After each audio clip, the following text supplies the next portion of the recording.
gutom naman ito. Fiesta na!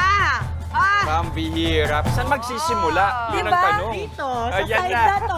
Ang daming Isa-isahin. Diyos I love ko. it. And more to share. Alam niyo, para masimulan na natin, batiin na natin Grabe mga naman. kapatid natin. Good morning, mga kapatid! Good morning, good morning. Good morning. At Naku, good Diyos, morning ako kay rin. Justin. Good morning, mga kapatid. April Ay, 23. Nakuha ko sa iyo yung mga fork. Nakuha mo. Ito. Sakto. Good job, Josh. Okay, mapya nga uma para sa mga kapatid natin dyan sa Tuguegarao City sa Isabela. And speaking of, ang ating handa ngayong araw, authentic, sikat na mga pagkain straight from the north, Tuguegarao City. #proud Ibanag. Sakto-sakto sa Pinoy agahe natin. This is it. Pansit. I love it. I love that. And all-time favorite po talaga ang noodles nating mga Pinoy. At kapag yan ang pinag-uusapan, hindi pa huhuli dyan ang mga pansit na ito na sa sarap at kulturang sahog, siguradong maipagmamalaki mo. Yes, tamang-tama ka dyan, Mama Dips. At alam niyo po, sa mga pansit na ito, patong-patong na ang sarap at ang feels na hatid sa lahat ng kakainan, no? Paano ba naman kasi? Lahat na nga ata ng kakailanganin mo para sa masarap na pansit, meron na po sa mga ito. Di ba? Oh, may kulay, may Yes. malinamnam na karne, tapos may savory sauce pa na talaga namang pang Pinoy na Pinoy fiesta. Pero ito actually may fun fact tayo dito, no? Bago pa tuluyang yakapin bilang Pinoy dish ito mga pansit, impluensya talaga ng mga Chinese sa atin. Yes, that's right, Justin. Actually, maaaring ang mas nauna pa itong pansit na makarating sa bansa kaysa sa mga Kastila.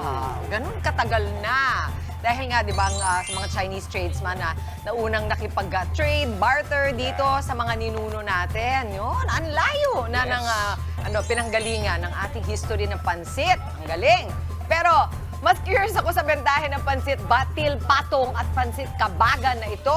Ayan, sa harapan natin mula sa sikat na pansiteria ng Enangs. Kaya naman narito ngayon si Enelyn Turingan. Good morning, Enelyn. Come on down. Good morning, Good kapatid. morning, kapatid. Good morning. Thank you for joining us. Morning, Lynn. Grabe naman itong hinain mo sa amin ngayong umaga. Napakabango. Ako nga din po, natatakam na. And unahin natin, asan yung kabagan muna? Ito Pansit po. kabagan. Ito Ano po yung pansit kabagan, yung masabaw-sabaw siya. Ay, masama. Yung batil patong naman. Ito po, yung batil patong yan. Anong ibig sabihin nun, ate? Yung batil patong po is, nag-originate siya sa Tuguegarao City. And then yung pansit kabagan kasi is Kabagan, Isabela. Isabela. Magkalapit lang. Magkalapit lang po. Pero ang pinagkaiba niya, di ba pag batil parang bate sa itlog? Bisque. Opo. No? Opo. Ibig sabihin. Yung patong, nagkapatong-patong lahat ng Patong-patong. Kaya hindi natin makakalimutan kasi pag sabi mong patong, yan talaga yung ginawa ninyo. Ang dami nyo linagay. Overload. At makabango. Ito ba ititignan lang natin? Ay! Ito. Take one and Napakabango. Okay, bakit sa pass. tingin niyo po itong dalawang pansit na ito yung pinaka-bestseller niya? Kasi po sa Tuguegarao City is talagang sobrang very known kasi siya sa amin. So pag umuwi kami, we make sure talaga na nakakain kami ng pansit batil patong. Parang mamimiss namin ang half of our Ay, life pag di kami nakapansit doon sa Pwede amin. po ba kumuha na? Pwede na po. Ayan, Okay, sabayan niyo okay, po. game. Dito, dito tayo Ninyo. magsimula. Dito tayo, So Mami. kahit ikaw na, nakasanayan mo na, kinalakihan mo na, Enelyn, Opo. hinahanap-hanap mo pa rin. Opo, sobra. Siguro sa kahit katabi lang po namin yung business namin, may times talaga gusto ko talagang mamansit. O eto na, kasi, sige, magbanggit tayo ng ilan. May palabok, may pansit malabon, merong hab-hab, galing sa Quezon. Anong pinagkaiba naman anong hahanapin namin na unique na lasa ng ito, ng batil pa? Ito po kasi yung pansit batil patong is siya yung pinagkaibahan po kasi sa lahat ng ibang pansit kasi is ito po is may kasamang itlog. Okay. Pero paano yung luto ng itlog? Kasi hindi siya parang boiled kagaya nito eh. Opo. Ito po kasi yung sa batil patong po is malasado na itlog nilalagay. Yun, Yes. malasado, And then sa tama. kabagan kasi is pugo, itlog pugo. Yun po yung difference.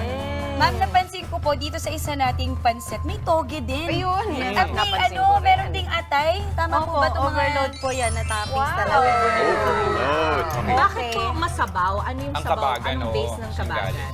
Ang base po ng kabagan, niluluto namin siya doon sa pinakaluan na buto ng kalabaw. Ah, wow! Yes. Ito ng Ganun siya, kalabaw. Wow, so yung malasa. nagiging authentic po kasi Oo. kalabaw po yung Ano naman po itong longganisa na? Oo, may longganisa dito. Ayan, Kanina. basta yan na po nagmamalaki namin sa Tuguegarao, yung Tuguegarao garlic longganisa. Wow. So kung may mga longganisa vegan, sa amin naman po ay may Tuguegarao garlic longganisa. Ito, ano po to? Ayan po yung batil.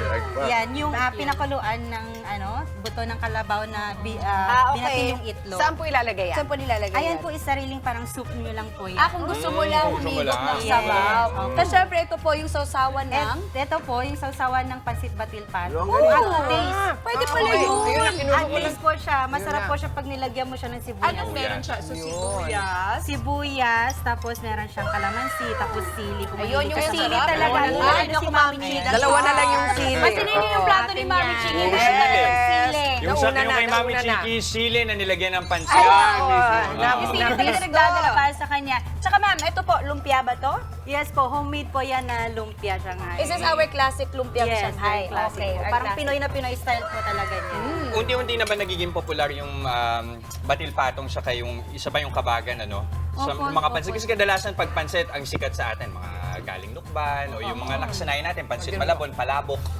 Unti-unti ba nakikita mo nagkakaroon ng popularity? So far, actually po, ngayon ko lang din po na kasi sunod-sunod na din po yung pag-vlog ng halos lahat ng Right. vloggers ng Oo. Pansit Batil at Pansit Kabagan dito sa Metro Manila. Alam mo, ngayon lang ako nakatry nung etong batil patong na merong parang kasawsawan on top. Yes. Masarap siya. Pagka Wow. merong Thank you po. sibuyas. Ito naman ako. Ang sarap. Nagkaiba din ba yung mismong noodle na ginagamit niyo? Magkaiba Parang po. Magkaiba. Magkaibang magkaiba. Mas Paano? manipis ba itong... Kasi po sa Tuguegarao, ang Pansit Batil po is either may flat, bilog, or square. Sa amin po Okay. kasi semi-square. So ang Okay. kabagan is very tiny. Yung Yung kabagan, opo, batil mas malaki. Ano mas mahirap i-prepare sa dalawa? Pansit Batil Pat. Talaga? Talaga? Haba? Takes Gano'ng tagal? 30 Ay! minutes. 30 minutes? Oo, Wow. pag madaming salang, talang abutin 1 hour, ganun po. Well, ng 30 hours. Wow, 30 hours. 30 Ma'am, minutes. natanong na po ba magkano ulit po ito yung mga pansit? Ayan, yung ganito pong bilao po namin is 1,000. Pwede na siya ng 10 to 15 na Oh, kata. madami na yun. At saka punong-puno yung bilao. Sabihin ko Yes. sa inyo, hindi siya yung usual na flat, na pag bumili ka ng bilao para makita mo flat. Ito hindi. Yes po. Eh dito po, same price. Ito, same price din po, 1,000. Ganun din po, 10 to 15 o 10 to 13. Alam niyo ma'am, napansin ko, maliban pa po dun sa toppings natin sa ibabaw ng pansit, pag napuntahan niyo yung ilalim, marami rin siyang sangkap at laman. Yes po. So talagang parang kumbaga sulit na sulit. Diba? Parang surprise nga Siksik eh. na Pag siksik. ganun mo, pag sandok mo, Diba? uy, ang daming sumama. Kasi di ba yung iba pansit lang talaga sa ilalim, ito Yes. merong pang nakapasok Yes. sa loob Ito. ng mga laman. Ma'am, di ba kadalasan pag pansit isa sa mga concern kapag inahanda natin, dapat maubos agad? Kasi ang takot natin, baka masira. Yes po, So yes. ano ba, meron bang kakaiba sa Ayun. pansit na to Actually- in terms of pag-care natin? ano? Yes po. Actually, meron po kaming customer na talagang nakakarating pa yung from Taguig, nakakarating from Bulacan. Wow! Hindi siya nasisira po. Kasi talagang, kung hindi daw sabi nung isang customer, hindi nila naubos, nire-ref nila, then they can reheat na Shape lang. properly. Alam mo, hindi ko alam kung paano to tumatagal. Kasi parang pag inilapag to sa amin, ubos to eh. Natignan mo na pareho din. Opo, So, mama. ano yung napansin mo na iba? Napansin ko, mama, na kung gusto mo ng parang explosion ng mga iba't ibang texture sa bibig mo, itong patil batong. Yung malasang malasa sa akin, yung kabagan. Thank you po. No? Thank you Ang po. sarap, ma'am, saan ka namin pwedeng kontakin, tawagan? Kasi punong-puno na po yung bibig ng mga kasamahan ko eh. Hindi na po makapagsalita. Hindi po sila nakakapagsalita. Pasensya na po. Hindi po sinasadya. Na ma'am, extend pa natin to. Bawal pa tayo magbasa. Ma'am, saan ka namin po, pwedeng puntahan? ang dalawa po ang aming branch. Dito po kami sa Tuguegarao, ay sa Taguig. Tuguegarao. Sa Taguig. Authentic eh, bakit? Sa Taguig po. Sa Walong oras C5. lang naman ang pinagkaiba ng Kaya pala 30 hours. Tagigaraw. Tagigaraw. Hindi po sa Taguig-Garaw. po sa MRB Building 13, Barangay Ususan, C5, Taguig City. Yan. Thank you. Ako naman to. Maraming salamat sa inyong papansit and ang spansit. Thank you very much, ma'am. Thank you. Mga kapatid, Dimples Romana po, kumpletuhin ang inyong umaga ng mga kwentong puno ng inspirasyon. Salubungin po ang bawat araw ng may ngiti at pag-asa.